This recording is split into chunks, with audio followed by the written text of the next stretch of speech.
acho que essa ponte com o espetáculo de teatro é algo que poderia ser promovido de uma maneira mais sistemática e que é muito pouco promovido, ou que às vezes vira um comércio também, né?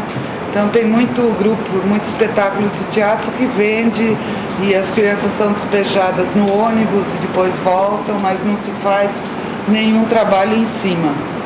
Então eu acredito que essa aliança pode ser uma coisa muito positiva desde que ela seja bem pensada, né? Desde que ela seja feita com qualidade, com empenho, tanto da parte dos educadores como da parte de qual espetáculo é selecionado como digno de ser merecedor desse crédito. Não é qualquer espetáculo que é digno de ser levado para a escola ou que a escola vá ao teatro, né?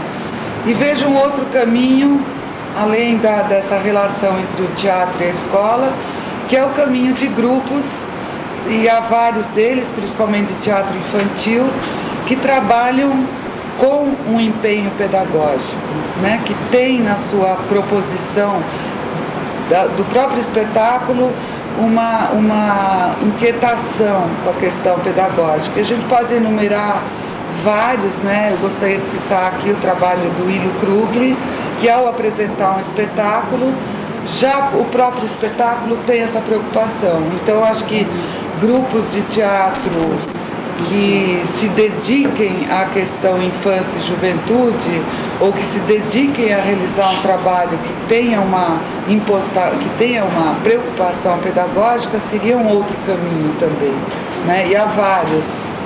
Só a gente tentar lembrar aqui, a gente vai lembrar de muitos. Então não sei, eu vejo essas duas coisas, não vejo a área de educação como uma salvação para o ator. Não. A Lígia gostaria de falar. Está na... Professora. Eu tinha visto ali. Eu cumprimento a todos. Meu nome é Esther Benevides. Pertenço a essa clã, que é o satélite. Desculpe o termo clã. Historicamente falando, clã é o início da família. Eu considero o satélite uma família. Eu sou professora. Me considero professora, apesar de aposentada há bastante tempo. E só depois de ser professora é que fui fazer teatro. Graças ao sindicato. Passei pela banca examinadora do satélite e tirei meu DRT. Porque faltava alguma coisa para me completar como professora, como profissional e como um ser pensante. Eu estou aqui para dizer o benefício que o teatro traz para a escola, como educadora que fui e que me considero. Na década de 50, vocês vão agora imaginar o que seria a década de 50. Comecei a minha carreira de professora em São José do Rio Preto, cidade que eu considero como minha terra, apesar de não ter nascido lá. Na década de 50 eu dava aula Desculpe se estou me prolongando. Eu vou convidar a senhora para vir até aqui à frente, para as pessoas poderem estar no pé. Porque estão todos forçando. Vem até, é mais fácil. As pessoas te ouvem melhor, é importante ouvir a tua colocação. Mas vai ser tão rápido. Olha, tem um meio, né? Já que eu cheguei aqui, meu cumprimento a todos. Eu gostei imensamente das colocações, todas as colocações apresentadas pela mesa. Valéria, a mediadora, e a sua colocação também, a colocação da Sônia, e estou de acordo com tudo. Estou aqui para dizer o quanto o teatro é importante na educação. Então, voltando ao que eu estava falando, década de 50, vocês imaginam. Eu dando aula numa cidade próxima de São José do Rio Preto. Eu morava em São José do Rio Preto, mas professora de ginásio naquela época tinha que fazer o circuito. Isso. Então eu dava aula em todas as cidades próximas, né?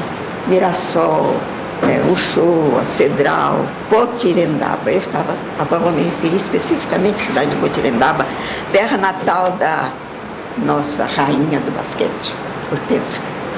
Hortência não foi minha aluna. Na época eu dava aula no ginásio, Hortência ainda estava aprendendo a fazer as primeiras letras. Suponho. Eu dei aula lá até 61. Então, década de 50, eu em Potirendaba, eu carregava um mundo de material para os meus alunos. Eu usei muito a dramaturgia. Eu escrevia para eles representarem, porque eu já tinha descoberto neles aquela vontade de pôr alguma coisa para fora. Naquela época não havia televisão, graças a Deus, porque não atrapalhou o meu trabalho. Digo graças a Deus, porque eu pude trabalhar livremente. Não tinha aquela história do aluno querer ser estrela de televisão. Mas eles adoravam representar. Quando eu dava aula de História do Brasil, a gente dava aula de História do Brasil, dava História da América, História Contemporânea, História Antiga, História Medieval, papapá, em cada série. Quem estudou naquela época sabe que era assim que se dividia o ensino. Então, História do Brasil, dada na primeira série na ocasião, e também na quarta série, e depois no primeiro colegial, que era o segundo grau. Voltava a ler, só que em grau mais, em linguagem mais elevada, é claro, os acontecimentos são outros.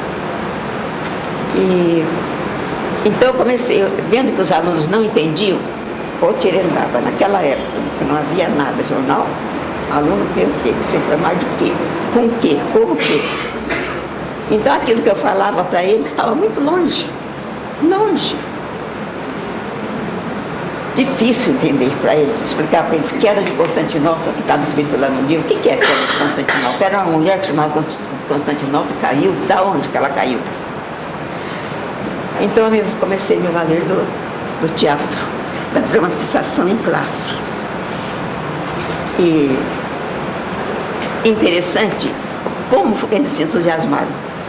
No ano seguinte, todo aluno queria passar pela minha classe. Éramos 3 professores de história.